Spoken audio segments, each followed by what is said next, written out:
While celebrating this occasion, I wish to ponder with you on two questions. What are we celebrating? And why are we celebrating? I propose to search with you the answer to these two questions today. 85 years ago, to be precise in 1939, a young man of 22 who had created waves in central India at that time because he has won the record number of gold medals in the history of Nagpur University. He was invited by Jamnalal ji to meet him in Wardha. This young man went, and Jamnalal ji asked him, "What are your plans after having such a beautiful academic achievement?"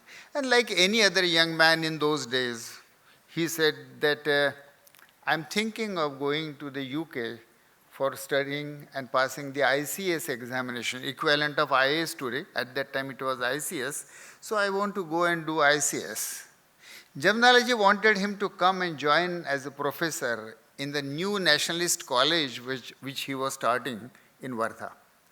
So Jamnalal ji told him that if you go for ICS, you will serve the British for rest of your life. If you come to me in Wardha and join this college, you will serve the country for rest of your life. And that made the choice. The young man chose the latter option, became professor in Jamnalal ji's college. Later on, he became freedom fighter, went to jail, became a lifetime Gandhian, and finally retired as one of the national leaders of Gandhian movement in India. That young man was my father.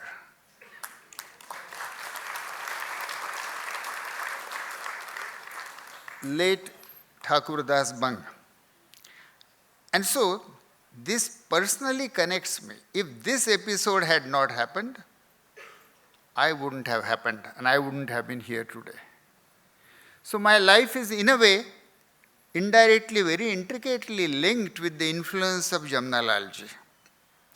Question I often ask myself as to what was the power of Jamnalal ji that young man changed the course of his life.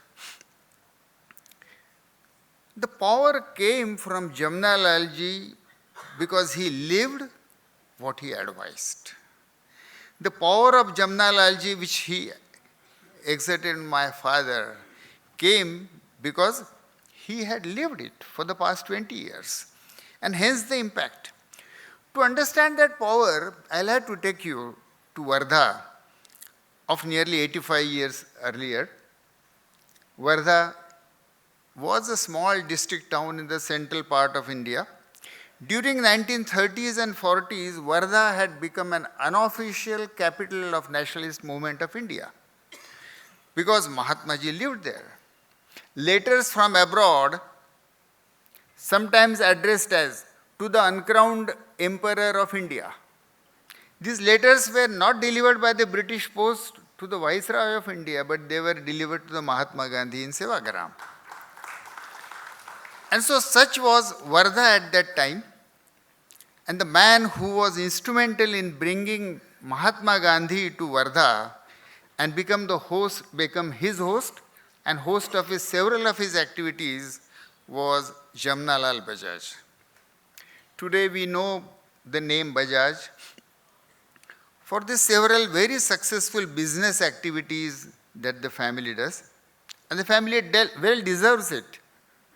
But we are here today to remember the Adi Purush of this Bajaj family, who became the adopted fifth son of Mahatma.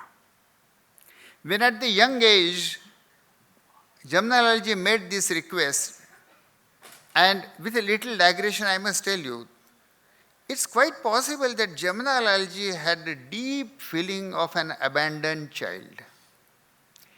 At the age of 5 years, he was given away to Bachcharaj Bajaj in Wardha. So from Rajasthan, this young child of 5 years was removed from his parents and he went here, he probably always carried this sense of being abandoned.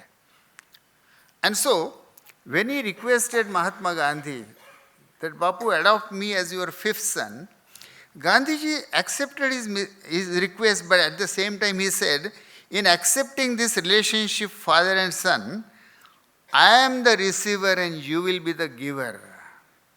And so it happened.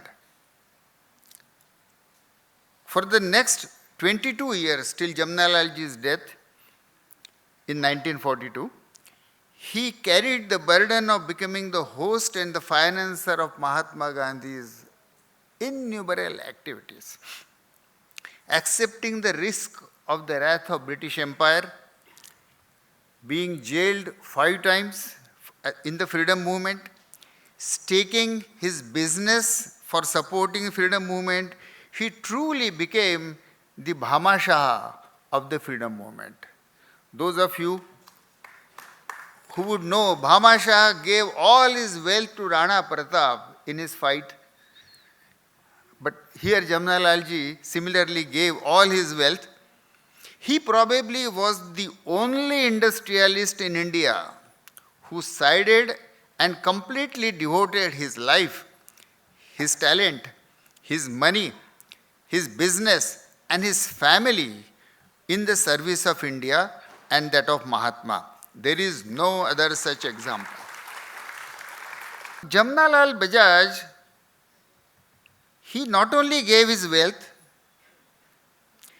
he devoted his time to the social causes, but he went even further. He followed the Mahatma Gandhi's philosophy and principles in his personal life. And this is really so difficult, so difficult.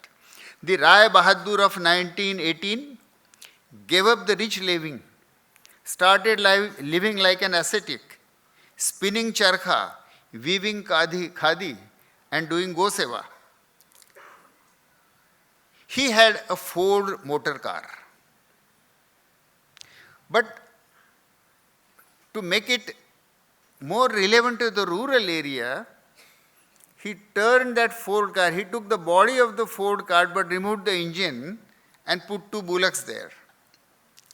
So this bullock-drawn Ford motor car, he interestingly used to call it Oxford because it was driven by ox. So Oxford, that vehicle, was a very good symbol. He not only lived in this way, but he put his family, his wife, his children, through this acid test of voluntary poverty. He put Kamal Nayan and Madalsa, his 2 children, into Vinoba's ashram. So thus Jamnalalji became not only a philanthropist, but he became a philanthropist, a trustee, and finally a sadhaka. And that is the rarest of the rare. Just to take 2 examples of his inner effort to rise above the ordinary feelings. Let me take just 2 examples. Even when he was businessman in the early days, when he took over from his grandfather's cotton trade, the practice in Bajaj group at that time was, and the Munims and the traders, junior employees, they used to spray water on the cotton and then sell water bundles. That made those cotton bundles heavy and it used to fetch more price. Now young Jamnalal, who was hardly 20 at that time, he felt that it was unethical. And he couldn't do that. He asked them to stop.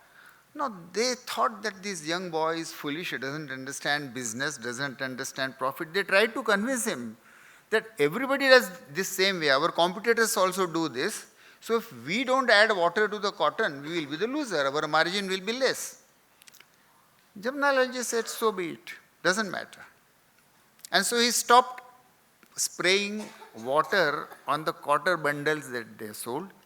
But he was also a sharp businessman. So what he did, he put label on his cotton, water-free cotton. And very soon the Britishers who used to purchase that cotton, they realized that in spite of little higher rates, it is financially, it is profitable to purchase cotton from the Bajaj family, Bajaj business. So thus, Jamnalal ji showed that ethics is the best business policy in the long run. His yearning for ethical business and practicing ethics in his business and personal life. The second aspect, we all know how much in our own hearts we suffer from what is called vikara. Raga, dvesh, moha, anger, krodh.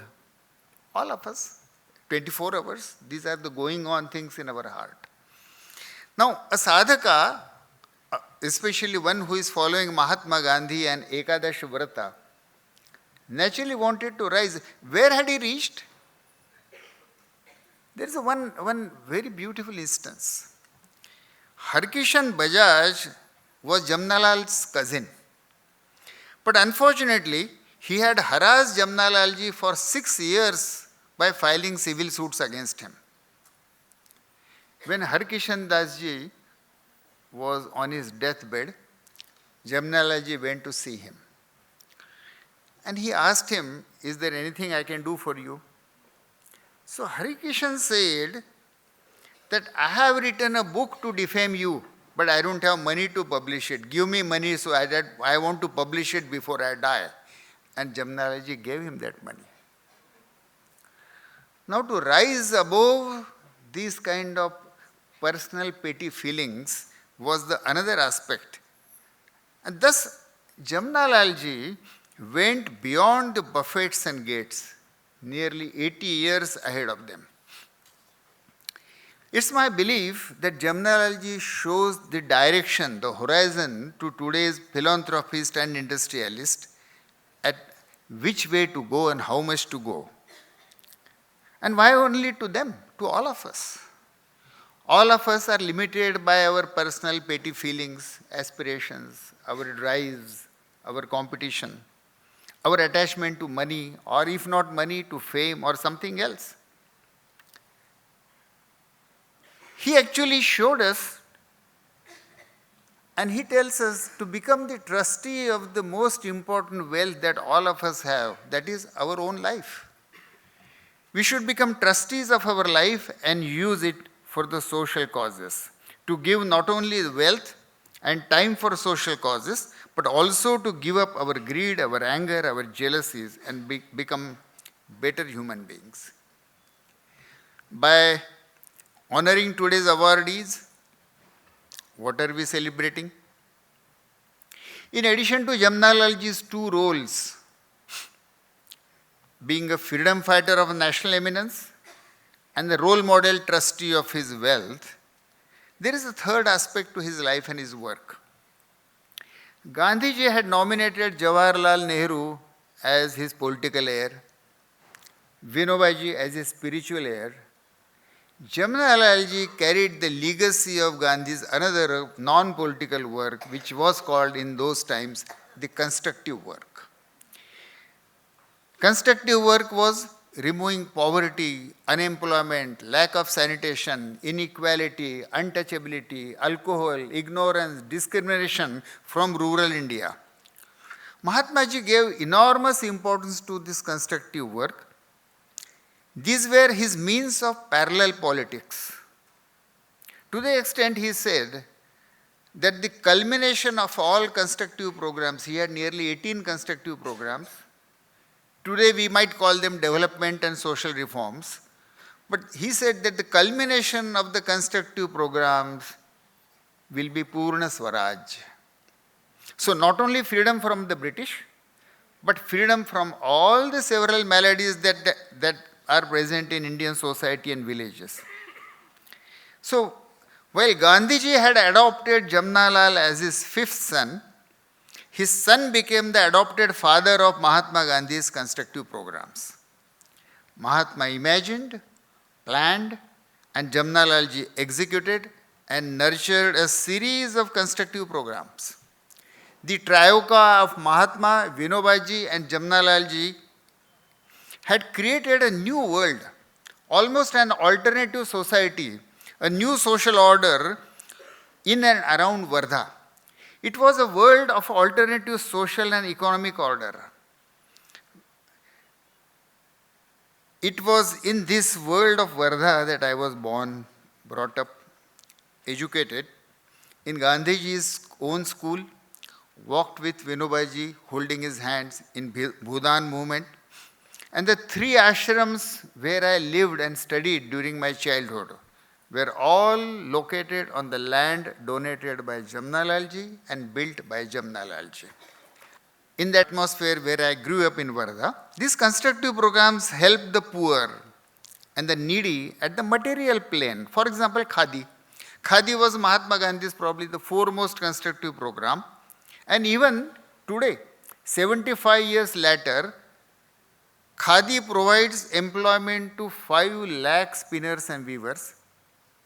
Every year, Khadi fabric worth 6,000 crore rupees is still produced every year. Jamnalalji was the first founder president of All India Khadi Board that Congress party had established.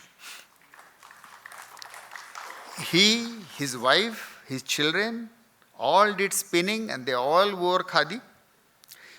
But khadi was not merely a cloth. We need to understand that atmosphere, that influence of khadi. We need to go to that period. Khadi transcended being merely a cloth or product. It became a weapon in the hands of Mahatma Gandhi and national movement, a weapon by which every man, every woman, even children could fight with the British Empire by sitting at home and spinning. Gandhi made freedom movement so much accessible to everybody. So it was his political weapon. In a similar way, each of the constructive program of Mahatma Gandhi, which Jamnalalji supported and nurtured, represented several moral value systems. Today's awardees are the modern day soldiers of similar constructive program. And I can connect with each of them. In honoring them, all four awardees, we are assuring the Mahatma and Jamnalalji that the fight against poverty, ill health, injustice, discrimination, ignorance is not over. It is continued.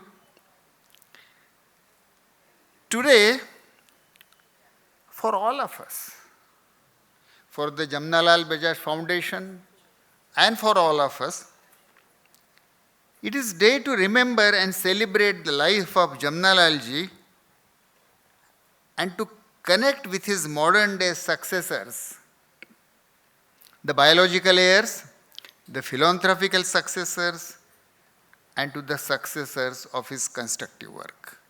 Let them inspire us. Thank you.